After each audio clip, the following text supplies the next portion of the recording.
Welcome back है। So अब अहिले चाहिँ हामी होइन 2075 चैत्रको क्वेसन नम्बर 7 सल्भ गर्दैछौँ है। So you can check out the question in the डिस्क्रिप्सनमा क्वेसन छ है।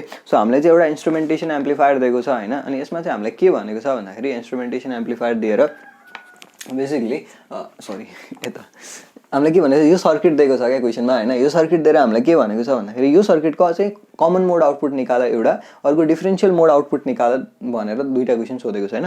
अनि हामीलाई गिभन के छ भन्दाखेरि जुन यो V1 को भ्यालु छ नि यो हामीलाई गिभन छ, V2 को भ्यालु पनि गिभन छ, अनि यो R1 R2 यो R1 R2 चाहिँ लेखेको छैन क्वेसनमा, मैले चाहिँ एज्युम गरेको यो 1 ओम 10 ओम यसरी हाम्रो भ्यालुहरू लेखिदिएको छ। सो यसको आउटपुट निकाल्नको लागि बेसिकली होइन यो सर्किटमा यदि यो 10 ओम छ होइन, यहाँ चाहिँ 8 ओम दिएको छ, यो पनि 10 ओम यो पनि 10 ओम हुन्थ्यो भने चाहिँ यो एउटा सबट्र्याक्टरको सर्किट हुन्थ्यो है। सो कुनै पनि ओप्याममा जुन यो क्वेसनको न्युमेरिकल छ नि होइन, यो क्वेसनको न्युमेरिकलमा एउटा अर्को क्वेसनको एन्सर पनि सल्भ हुन्छ है। यो 2076 चैत्रमा हामीलाई के भनेको छ भन्दाखेरि 1 को बीमा 2076 चैत्रको 1 को बीमा so that a differential amplifier amplifies the difference of inputs but rejects common input भनेर देखाऊ भनेको त भन्नुको मतलब बेसिकली यसले चाहिँ एउटा डिफरेन्शियल एम्प्लिफायरको जुन आउटपुट हुन्छ त्यो चाहिँ हाम्रो R2 upon R1 V2 minus V1 हुन्छ भनेर प्रुफ गर भन्न खोजेको हो क्या।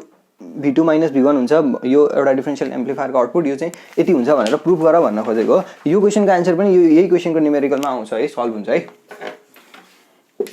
ओके, सो यसमा चाहिँ यो क्वेसन सल्भ गर्नको लागि हामी सबभन्दा फर्स्टमा एउटा सुपरपोजिसन थ्योरम एप्लाई गरौँ है। सो यो क्वेसनमा सुपरपोजिसन थ्योरम एप्लाई गर्दाखेरि हामी सुपरपोजिसन थ्योरममा के गर्छौँ, सुरुमा एउटा भोल्टेज सोर्सलाई 0 कन्सिडर गर्छौँ अनि अर्कोलाई सल्भ गर्छौँ त। सो केस फर्स्टमा कन्सिडरिङ V2 एज 0 है। यसमा यो जुन सर्किट छ यसमा जुन यो V2 छ यसलाई हामीले 0 कन्सिडर गऱ्यौँ भने अब हाम्रो के हुन्छ, V2लाई यो क्वेसनमा V2लाई 0 कन्सिडर गर्ने हो भने यो पुरै टर्म ग्राउन्डेड जस्तो हुन्छ। पोजिटिभ टर्म ग्राउन्डेड छ, नेगेटिभमा हामीले भोल्टेज सप्लाई दिइरहेछौँ भने यो एउटा के हुन्छ, इन्भर्टिङ ओप्याम्प जस्तो काम गर्छ है। इन्भर्टिङ ओप्याम्पको जस्तो सर्किट बन्छ नि त। सो इन्भर्टिङको लागि हाम्रो आउटपुट के हुन्छ, इन्भर्टिङ ओप्याम्पको लागि minus RF/R1 times input voltage हुन्छ नि त। सो RF भनेको हाम्रो यहाँनिर R2 ले डिनोट गरेछौँ। सो माइनस R2/R1 टाइम्स के हुन्छ, V1 हुन्छ। सो यति भयो। अनि त्यसपछि R2 R1 को भ्यालु हामीलाई क्वेसनमा दिएकै छ, V1 को भ्यालु पनि क्वेसनमा दिएकै छ 10 मिलिभोल्ट भनेर। सो हामीले सल्भ गरिदियौँ, यो यति आयो। सिमिलरली जुन हाम्रो V1 जुन छ नि होइन, अब अर्कोचोटि के गर्नु पर्यो, V1 इक्वल्स टु 0 मा एज्युम गर्नु पर्यो। V1लाई 0 एज्युम गर्ने हो भने यो ग्राउन्डेड जस्तो हुन्छ, यहाँ हामीले भोल्टेज सप्लाई दिएको जस्तो हुन्छ भनेपछि त्यस्तो केसमा यो चाहिँ एउटा नन इन्भर्टिङ ओप्याम्पको जस्तो सर्किट भन्छ। सो नन इन्भर्टिङ ओप्याम्पको लागि हाम्रो जुन गेन हुन्छ, सरी जुन हाम्रो आउटपुट भोल्टेज हुन्छ त्यो कति हुन्छ, हाम्रो 1 प्लस RF/R1 टाइम्स Vin हुन्छ नि त। सो त्यसो हो भने 1 प्लस RF/R1, सो RF भनेको हाम्रो यहाँनिर R2 छ। सो R2/R1 टाइम्स के हुन्छ हाम्रो Vin भनेको V प्लस, किनकि यहाँनिर जुन आउने Vin छ त्यो भनेको त यहाँबाट जाने भोल्टेज हो नि त। सो यहाँबाट जाने भोल्टेज भनेको V प्लस हो। अब यो V प्लस हामीले निकाल्नु पर्यो। V प्लस भनेको कसरी निकाल्ने भन्दाखेरि V प्लस भनेको त यो V2 जुन छ यो दुईटामा डिभाइड भइरहेछ। सो हामीले भोल्टेज डिभाइडर रुल लगाउने, भोल्टेज डिभाइडर रुल लगाउँदाखेरि के हुन्छ, हाम्रो आफ्नो रेजिस्टेन्स यानि कि R3 आफ्नो रेजिस्टेन्स डिभाइडेड बाइ आफ्नो प्लस अर्काको रेजिस्टेन्स टाइम्स इनपुट भोल्टेज हुन्छ, टोटल भोल्टेज। सो आफ्नो रेजिस्टेन्स भनेको R3 भयो अनि divided by R1 plus R3 times के भयो, यहाँनिर V2 भयो। अब यो गर्दाखेरि यसलाई सल्भ गर्दाखेरि चाहिँ हाम्रो यति आउँछ। यो गर्दाखेरि हाम्रो R1 R2 R3 सबैको भ्यालु राख्दिने, भ्यालु राख्दाखेरि हाम्रो अनि V2 को भ्यालु हामीलाई क्वेसनमा दिएको छ 50 मिलिभोल्ट, अनि यो गर्दाखेरि हाम्रो यति भोल्ट आउँछ है। र यही सँगसँगै म एउटा अर्को कुरा पनि एक्सप्लेन गरिदिन्छु। 2076 चैत्रको जुन यो क्वेसन छ नि होइन, यसमा चाहिँ डिफरेन्शियल एम्प्लिफायरको जुन आउटपुट, डिफरेन्शियल एम्प्लिफायरले चाहिँ डिफरेन्स अफ इनपुटलाई चाहिँ एम्प्लिफाई गर्छ र के गर्छ, कमन मोड इनपुटलाई चाहिँ रिजेक्ट गर्छ भनेको छ।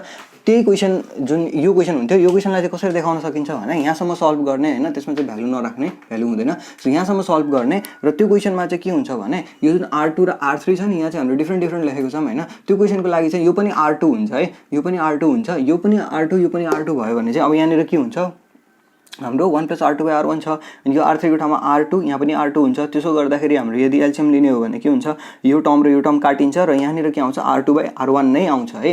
यहाँ पनि R2/R1 छ, यहाँ पनि R2/R1 छ। अब यदि हाम्रो जुन फाइनल आउटपुट निकाल्नु छ, फाइनल आउटपुट निकाल्नको लागि त सुपरपोजिसन थ्योरममा दुईटै भोल्टेजलाई जोड्छौँ। सो दुईटै भोल्टेजलाई जोड्ने हो भने हाम्रो कति हुन्छ, V01 जुन छ यसलाई जोड्दाखेरि त हाम्रो कति आउँछ, त्यहाँनिर हाम्रो R2/R1 हुने हो भने हाम्रो यस्तो हुन्थ्यो नि त केस, माइनस R2/R1 अनि त्यसपछि यति times V1 plus R2/R1 times V1 हुन्थ्यो नि त। R2/R1 कमन लिने भने अब चाहिँ हाम्रो R2/R1 अनि हाम्रो के हुन्थ्यो, सरी मैले कहाँ गल्ती गरेँ, यहाँनिर गल्ती गरेँ है, सरी।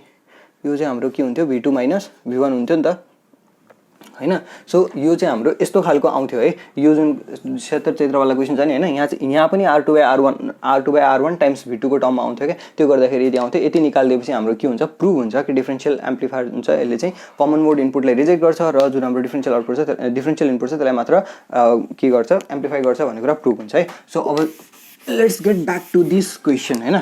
सो यो क्वेसनमा चाहिँ अब हाम्रो के हुन्छ, डिफरेन्शियल मोड आउटपुट जुन छ त्यसको लागि हामी के गर्छौँ, यो जुन V01 छ र यो जुन V02 छ यो दुईटा भ्यालुलाई जोड्दाखेरि हाम्रो यति आउँछ।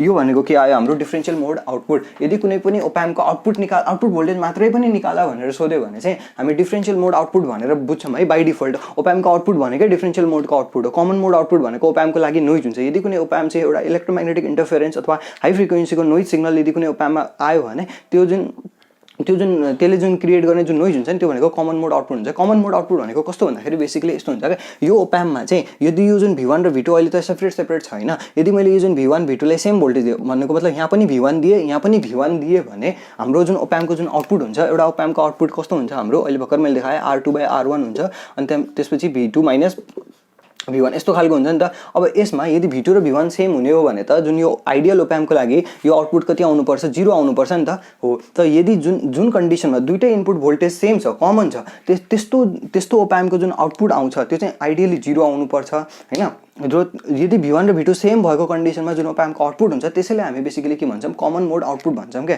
तर यो जुन कमन मोड आउटपुट 0 हुनुपर्ने हो तर 0 चाहिँ हुँदैन क्या। कुनै एउटा इलेक्ट्रोम्याग्नेटिक इन्टरफेरेन्स अथवा कुनै पनि रिजनले यो जुन आउटपुट हुन्छ त्यो चाहिँ 0 हुँदैन।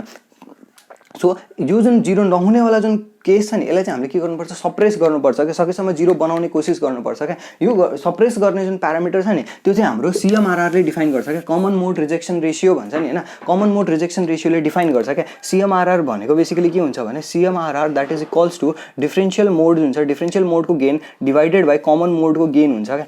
ठीक छ नि, कमन मोडको गेन, डिफरेन्शियल मोडको गेन डिभाइडेड बाई कमन मोडको गेन हुन्छ है। अब जुन यो क्वेसनको जुन न्युमेरिकल सल्भ गर्दैछौँ नि हैन, यो क्वेसन भन्नाले यो 75 चैत्रवाला। सो यसमा चाहिँ के छ भने जुन यो क्वेसनको सेकेन्ड पार्टमा कमन मोड आउटपुट निकाला भनेको छैन, कमन मोड आउटपुट त निकाला भनेको छ तर हामीले CMRR चाहिँ क्वेसनमा दिएको छैन है। दिएको चाहिँ छैन तर यो क्वेसनमा दिन पर्थ्यो हैन। दिएको छैन भने पनि केही छैन, हामी एज्युम गरेर न्युमेरिकल सल्भ गर्न सक्छौँ है। सो लेट्स एज्युम कि यो क्वेसनको लागि जुन CMRR को भ्यालु छ त्यो चाहिँ हामी सपोज एज्युम गरिदिउँ त्यो चाहिँ हाम्रो 90 dB छ भनेर एज्युम गरिदिउँ है। So let's do the second part है, पज गरेर। ओके, सो अब चाहिँ हैन सेकेन्ड पार्ट गरौँ कमन मोड आउटपुटको लागि। सो कमन मोड आउटपुटको लागि CMRR चाहिँ हामीले 90 dB सपोज एज्युम गऱ्यौँ हैन।